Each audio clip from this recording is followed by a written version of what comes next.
Hello friends, I am currently on an Azamara cruise. I am wrapping up my time on this 11-night iconic med cruise with the Azamara Quest. This is my first Azamara cruise. I am a sailor. I've been on Disney Cruise Line, Royal Caribbean, Viking, and now Azamara. And I'm gonna tell you a very honest review of how this experience has been. And I have a special guest. My mom! Everyone say hi, mom! Leave a comment, hi, mom. This is an honest review from a 34-year-old and a 60-something. A 60-year-old about how our experience has been. We've done a mother-daughter cruise in the Mediterranean, and Kay is being really kind and doing this review with me, and she was just like, this is not totally my thing. I think it's useful because I think you're more the demographic for an Azamara cruise. Most people my age don't like cruising probably, but like there are some people my age who are on this cruise. There are some youths, and I feel like we're hunting for the kind of experiences that we want. I wish that there had been a video like this that I could have watched prior to this, so that's kind of what we're doing. For reference, this is 2023 when we make this video. We're going to talk about our booking process. How was the booking process? It was very easy for me because you did it. So the booking process was fine. We got a Black Friday deal. Azamara never doesn't have a special, so that was great. And I feel like in terms of the value, when you broke it down nightly, what we were getting, it was totally a great deal. But now do we want to talk about our experience with customer service? We could talk about that, yes. Okay, what was your experience like? I gave up many hours of my life on hold, but I had joined a Facebook group, so I was prepared for that, of people Azamara A to Z and maybe a couple of others, and so I knew customer service was an issue, but oh my goodness, it really was. So Hours of my life that I'll never get back. Hours. And how many hours do I have left? You know. It leaves much to be desired. It's kind of crazy because it wasn't even over like a 2-week span where they were turning over their internet or turning over, because Azamara used to be a part of Royal Caribbean, and then during the pandemic they divorced from Royal Caribbean. I think they're running independently now, so I don't know if it has to do with that or if a new online system is the reasoning, but either way it was a nightmare from the between the time that we booked and the day that we onboarded, getting anything done, booking excursions, trying to understand our onboard credit, all of it a total nightmare. So I really hope that they get it figured out, because our cruise, the capacity is almost 800 people and we only had 371 on board. And from my mother's Facebook groups, we also know that a lot of the cruises are severely underbooked, so they need to get this sorted out. Azamara, if you watch this and you want to put us on another cruise that's going to be a better experience, you know, just like send me an email. Now at the end, I did have good service from them on a phone call. Okay, talk about it. I was able to get in almost immediately. They were able to explain the Was this onboard. within like a week of our sailing? Yes. And I was able to figure it out, our onboard credit a little bit better. It was a good experience. We also, it's worth noting, I also tried emailing through their website multiple times, like issues. As did I. And don't bother. Literally nothing will come of it. That was that. We did not book our travel through Azamara. We did that independently. We flew on Delta. Great experience, not what the video is about. And then we flew into Venice. We ended up getting on a transfer. This was really nice. We actually didn't book our transfer through Azamara. And once we actually met with the Azamara people, I feel like we were very well cared for. Excellent, yes. Like I literally walked up to an Azamara person at the Venice airport and I said, hey, we're actually not booked on the transfer. Can we like pay now? Can we join whatever? And they were like, no problem. And we just like got on the bus. I probably wouldn't have noticed that Azamara person, so. I wouldn't recommend relying on that, but that's just sort of an example of like how generous and kind we found them to be. It felt, I don't know about luxury. But it was customer oriented. Yes. From the moment that we actually met with people. Onboarding was super easy, but that's also partially because there are no people on this ship. What were your first impressions of like the ship? Looked good. I mean, we didn't have to wait long to get into our room. Cabin's lovely. We have a nice balcony, which I have really enjoyed. We don't know how the intercom works. Like normally on cruise ships, there's the dial that you can find in the room. We never found that dial. Is it behind the ice bucket? Hold on, I might have found it. Is it? No. Okay. Anyway, we never found the magic button. So like anytime I want to hear Captain Johan say things, I have to open the door and poke my head into the hallway, which is a little ridiculous. And sometimes we're not ready to open that door. That's right. That's right. The rooms are well decorated. Here, I'll give you a little glimpse. I want to give you a tour of my inside cabin. It won't take long. It's not very big. Closet space is actually pretty darn decent on an Azamara inside cabin. Like, that's a lot of dresses. So storage-wise, it's like really not bad. You've got your safe. They're very generous with their water bottles. Down here, we've got our mini fridge. Honestly, it's just not bad.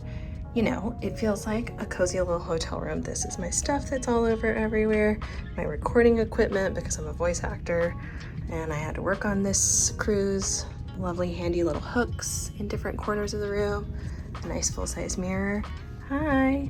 So she's little, pretty wee, but I used to work on a cruise ship and it's all relative. My crew cabin was rough. Okay, this need your little shower. My stateroom attendant has taken very, very good care of me.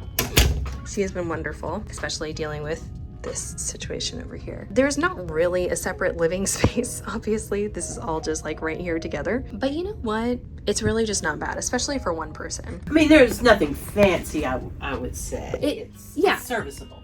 Yes.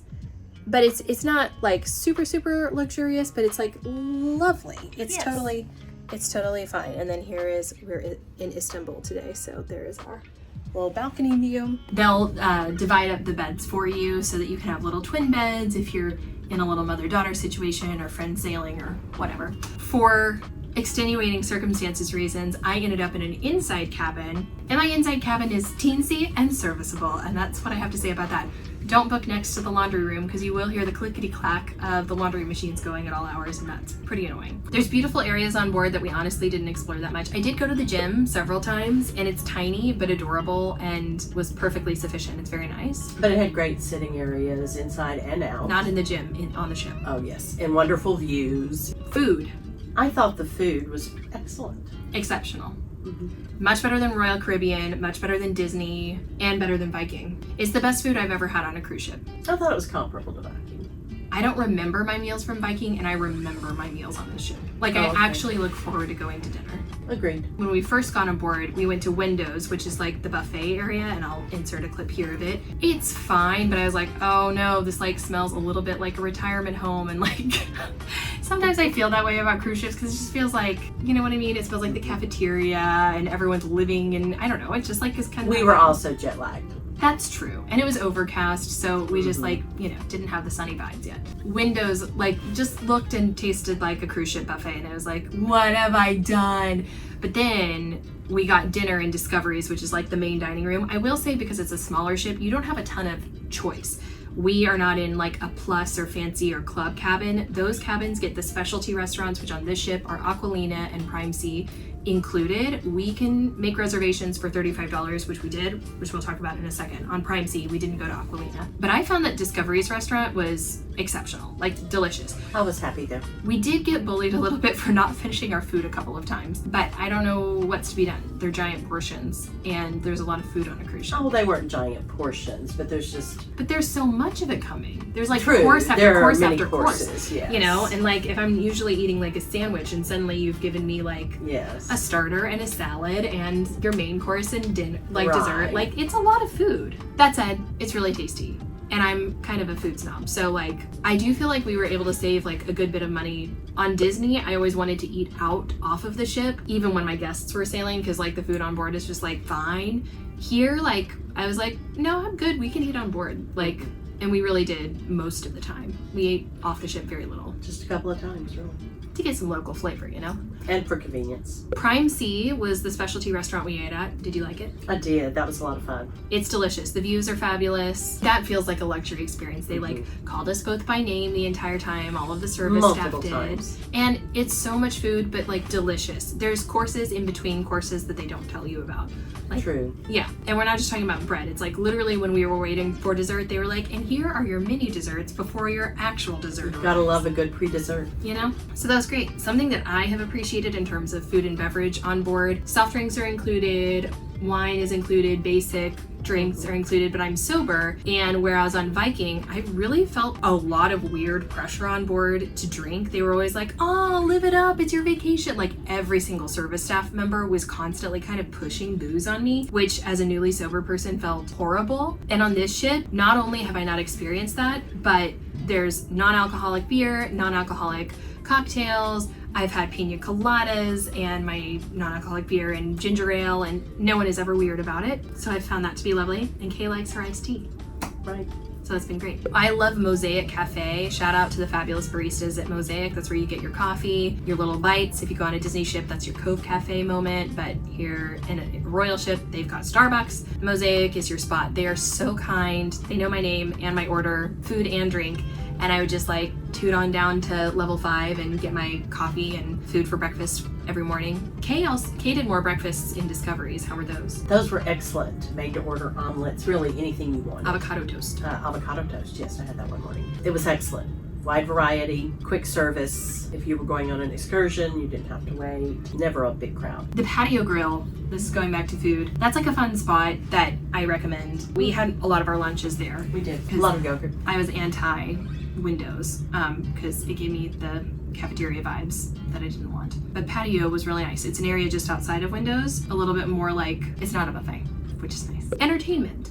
It was acceptable. So whereas the food I feel like is above average, I feel like the entertainment is an area where Azamara could grow. There are 6 production cast on board, 2 singers, 2 singer dancers, and 2 dancer tracks. They are very talented, but the offerings feel tired and like cruise ship entertainment. And I feel like with Royal and Norwegian, they've bought Broadway shows. Like they've bought Hairspray and Beetlejuice and Six and like incredible Broadway shows that they have on board. And so when you've elevated, and then Virgin Voyages has all of these like really hip, new, cool like Cirque shows and even on like Royal, the like ice skating shows are spectacular, and there's like drone light shows and the aqua show. So then when you get on a ship like this that's supposedly more luxurious than those brands, and obviously Disney Entertainment is exceptional, and it's like a mediocre review show, it's kind of a letdown. Both of us are huge theater people. Like I work on and off Broadway. I live for entertainment, and Kay is an avid, she's the one who helped me fall in love with Broadway, like loves musical theater, and we only saw one show in addition to the Welcome Aboard show. That's true. And I think the Welcome Aboard show was like, it was meant to be a poo-poo platter of like what you can expect, but it just came across as like a super disjointed mess of like not a cohesive show. I would agree with that. Also, we are early to bed kind of people. And the entertainment, like I feel like Disney was like 8 p.m. Was there a 10 p.m. show? Surely not. Here I feel like it was like 9:15 and 10:15, and we were like, night-night. This is a good segue into some of the entertainment that we experienced off the ship, however. Azamara has a couple of things that differentiate themselves from other cruise lines. They have something called the Azamazing Nights, or Azamazing Night, I don't know. I never quite could say that. Kay did never get it down. And it changes depending on what your itinerary is. For us, ours was in Dubrovnik, was it? It was. In Dubrovnik, Croatia. And we were both a little bit skeptical going in. The venue itself was incredible, and we were like, oh, this is gonna be hokey, and came upstairs, and again, they were like, here's red wine and white wine, and also apple juice and orange juice, which for me, I'm an apple juice kid, I was thrilled. It was great. But people were in hokey costumes, and we were sort of like, tee-hee, this is gonna be silly and bad. But then, it was amazing. It was very good. It was amazing. Awesome-azing. It was awesome-azing. Tomato. It was great. We had an incredible view, the sunset, we were outdoors, and we saw exceptional dancing. And then that was like another thing that made me feel a little weird about the onboard situation, because like the offboard entertainment was so exceptional that it was like, you've just given this incredible cultural experience from the same cruise line that is like not investing in their entertainment, seemingly. So it was kind of a bummer. Now tonight there is a Turkish group on board, which I think might be interesting. We should do it.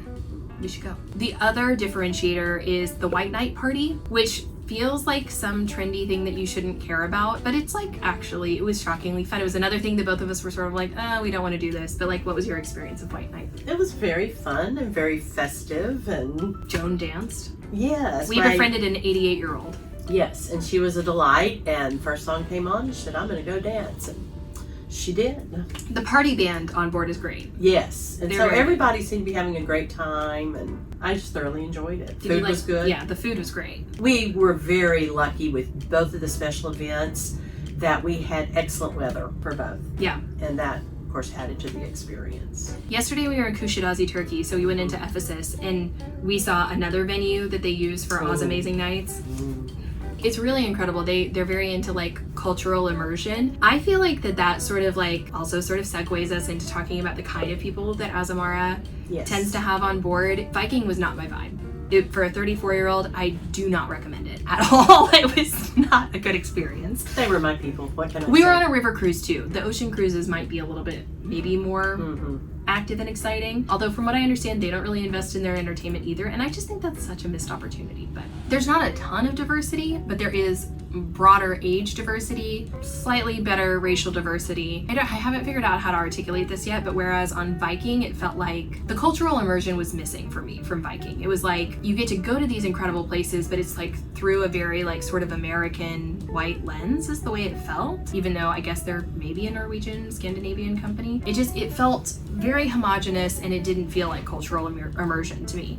Whereas here, I feel like everyone that we have spoken with, and this could have been a one-off, like of each of those experiences, but everyone is very well traveled. Everyone loves an adventure. Even the older folks, I like went to national parks with them on excursions, and they were out hiking, and it's a much more active, adventurous vibe, which I've really enjoyed. But it also is a wide variety. And they had excursions for a wide variety of levels. Accessibility and activity. Would you recommend going on excursions? Yes, we did some that were ship-based, and then we did some on our own, and then we did some where we just walked around on our own, and I enjoyed the variety of that. If I go to too many of those guided excursions in a row, the guides somehow start sounding like Charlie Brown's teacher a little bit, even though they were very good, but there's just so much of that I can take. Gives me sympathy for my students back in the day.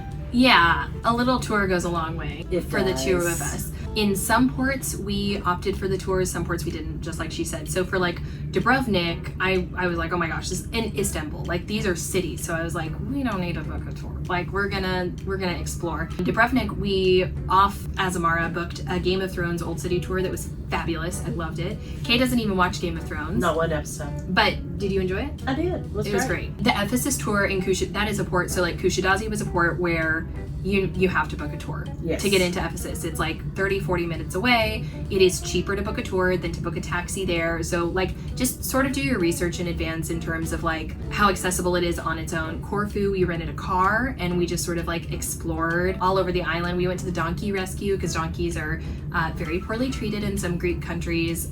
It's not humane to ride the donkeys. Please don't ride the donkeys. Donkeys are so sweet and darling. And Corfu has a rescue center and it's free, and they recommend donations, and you can go pet and brush donkeys, and I loved it. It was nice. And we also went to a beach on our own, which was very fun. It was beautiful. Oh my gosh. I loved the water here.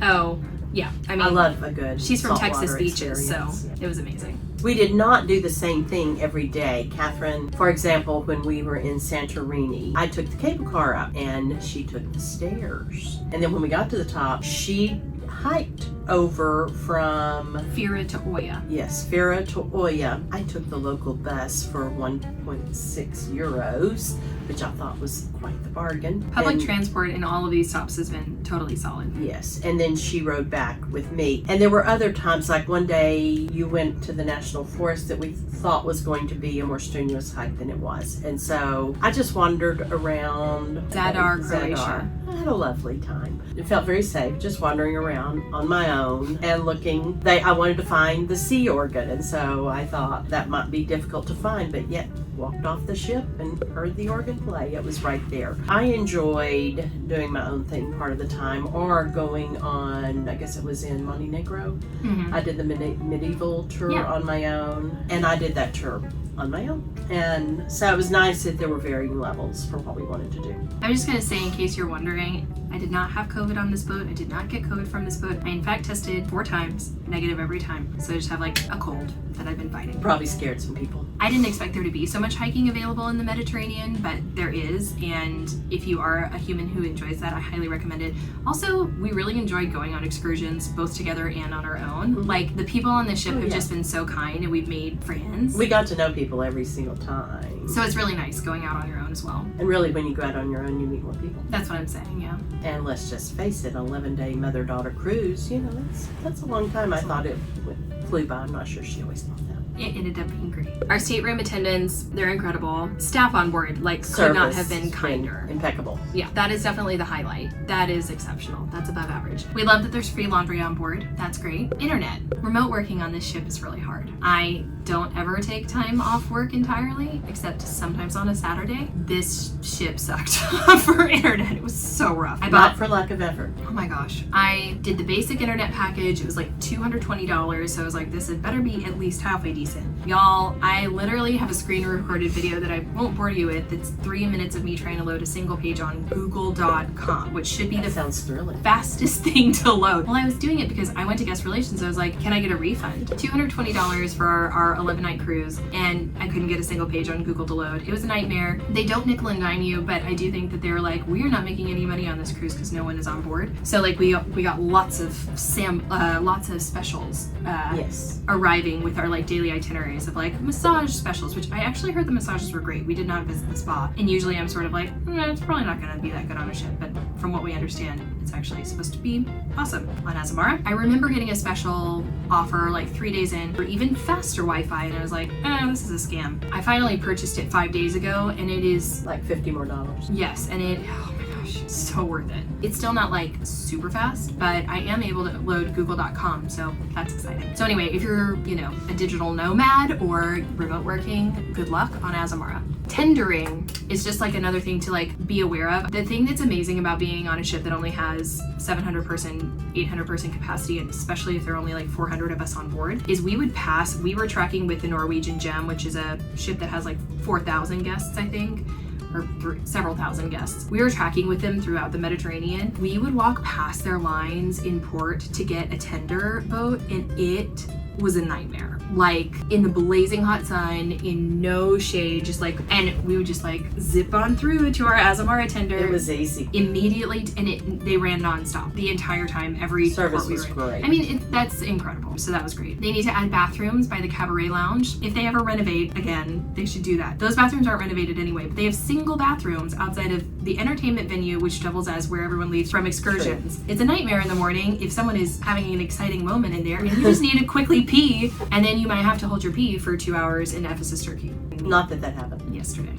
Azamara has an upgrade program. I feel like this is going to continue happening as their reservation system is a nightmare and they're underbooked. After your first night on board, you can bid on an upgraded room. For us, it was not worth it, but if you are in like an inside or ocean view cabin, it might be worth it. Like money-wise, to bid on a room. And I think a lot of people got them because there's no one on board. So my overall is that Azamara is exceptional in terms of itinerary and everything that goes with it, like your cultural experience, the excursions, where you're tendering, where the ship docks. Like if your biggest thing on a cruise is location, Azamara nails it. And that's important to me. Yeah, me too. Where we go. The food was exceptional for me. So those were the two big pluses. What were your favorite things? Definitely the destinations, the ones that we went to. And so that would be the top for me. I enjoyed the people on the boat a lot as well. It was just a nice variety. The places we went, I liked the beach, I liked the historical places. We just got a nice smattering, I think. Room for improvement for me is entertainment, internet. A lot of the things that like I feel like younger people probably care more about, although I think older people enjoy better entertainment and now and also internet's important to all ages. True. You do not have a monopoly on the interwebs. It's true. So just yeah, I think those for looking up things about the ports and all that, I would have enjoyed having a little more access. So I think those were my two biggest like room for improvement. What about you? I agree. Just the service before we came was really my only that was big horrible hang up. But since I've been on board, I've had a great time. It's been a good mother-daughter excursion. Yeah, I do think Azamara is like a good solution if you're looking for a fun mother-daughter adventure. Ultimately, would we sail on Azamara again? Keiko. Oh, definitely. Yeah. I will do so. I heard about it from a friend of mine who actually does architectural lectures on Azamara cruises. And it just sounded so fascinating to me that they put that kind of thought into that. We didn't have that on this particular boat, but I thought that had some appeal. Yes. I would also sail on Azamara again. I would need it to be a discounted rate. I would want a Veranda Cabin, and I would only do it if the itinerary were awesome. I think in general, the first day we were on board, both of us were sort of like, wait, do we hate cruising? We were jet lagged. It was the jet lag. I don't know that like a Caribbean cruise, I would not like make an effort. I don't even know if Azamara goes to the Caribbean, but I would not make any effort to do an Azamara cruise in the Caribbean. But in terms of going to like bucket list destinations, I think Azamara is a great way to get there. So I would do it again. I agree. One thing, can I add something? Please. A lot of people here are doing back-to-back cruises, which I found fascinating. Also, we ate dinner one night with a couple. This was their 14th or 17th? It was their 17th Azamara cruise. So they've literally been probably all over the world. And there is a lot of loyalty like that. We've seen it with people who strictly will do Azamara. Especially if they were here in the before times, before their customer service got so terrible. Mm-hmm. But we're new on boards. Yeah, so I think ultimately we'd both recommend it, yeah? Oh, definitely. I'd like to come back. Yeah, I think I would too. If you have any questions about an Azamara cruise, if you're heading on one, let us know what your itinerary is. Leave a comment down below. I'm also on Instagram and TikTok at It's Katharine Quinn for Broadway, lifestyle, travel, financial freedom content. Thank you so much for watching, and I'll see you next time. Thank you, Kate, for joining me. It was fun. New career. Bye!